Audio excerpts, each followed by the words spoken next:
Hello everyone, welcome to Molly's Kitchen.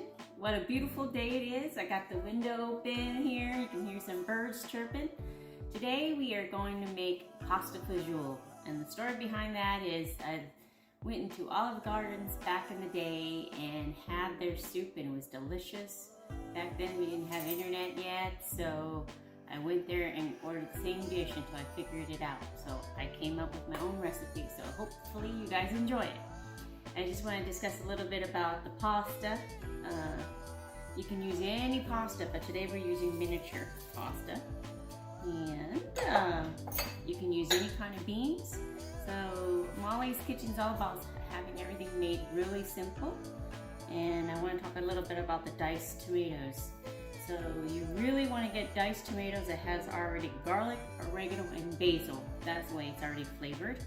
And I use Prego in my dish because this also has the traditional low sodium, which also has all the herbs, so I skip the herbs. I do add a little bit of the oregano.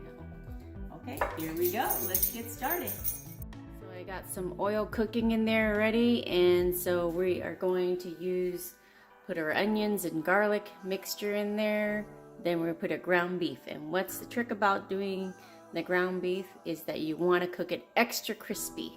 That way it will drain and suck up all the juices of the tomatoes when you eat them.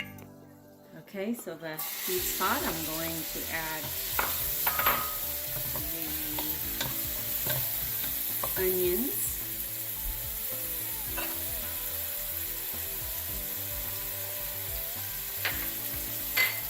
I added some jalapenos because my husband likes it hot, so that's why you guys see the green in there. Let that get it cooking. Then after it is browned just a little bit, we're going to add the ground beef. This is about a pound of extra lean ground beef, 93% fat. And we are going to cook this ground beef until it is extra crispy. So this is where you can put some of your spices. Okay.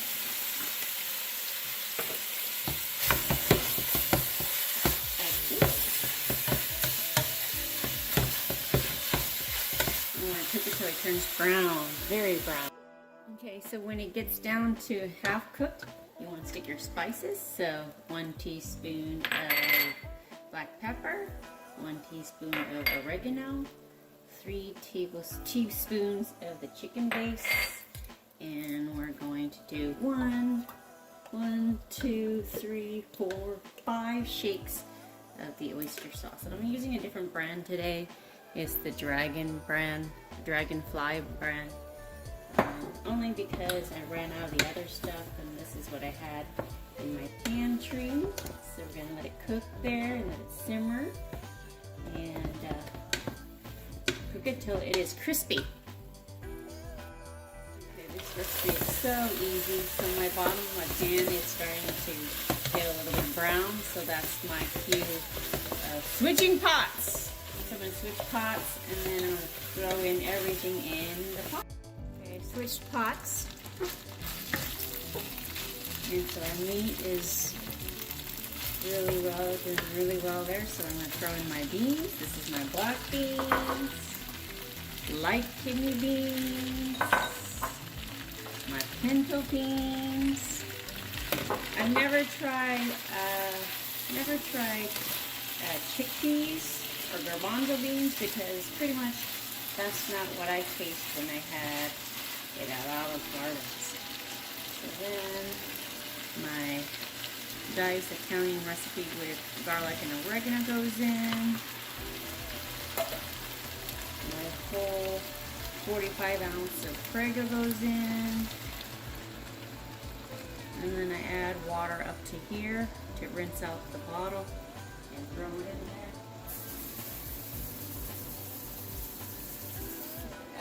bit of extra water in there. Some people like their soup thick. I like my soup thick. Olive Garden, you know, it's not as thick. So this is gonna simmer about 30 minutes. You can easily do this in the crock pot too. It's just that the meat you're gonna have to cook prior. So the longer it sits in the on the stove, it's gonna simmer and bring out all the flavors of the tomatoes. So I'm going to add my chopped celery and my shredded carrots at the end, and pasta, because the pasta, we don't want it to have it overcooked. So you diced your celery into long lines of about 1/4 inch and just dice it. I forgot to do this earlier, so I'm going to do it now.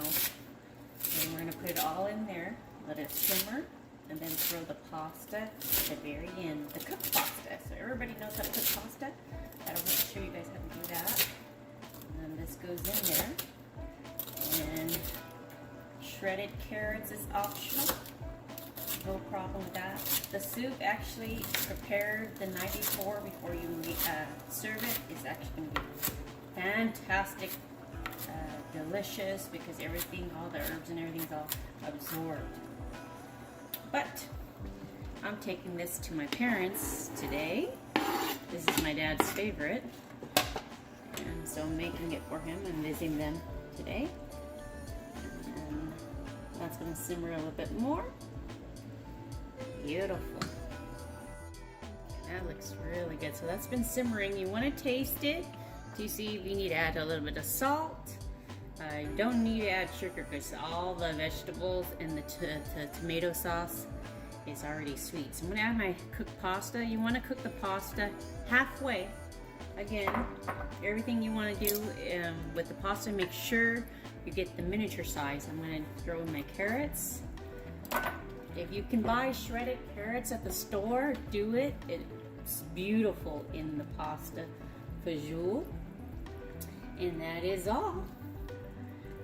Beautiful. This is, I would always make this dish in a crock pot when I take it to work when we have a potluck, because it can simmer all night long.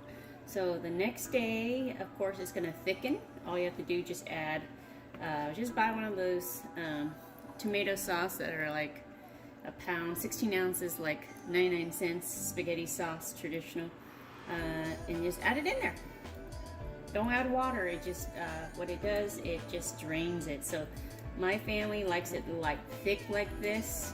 It's almost like a chili, but you can definitely have it more, add another can of the tomato, diced tomatoes, or one of those cans of tomatoes that are just a traditional spaghetti sauce with all the herbs in there.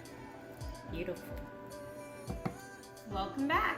So I hope you guys enjoyed my version of pasta fagioli. Very simple, great for potlucks.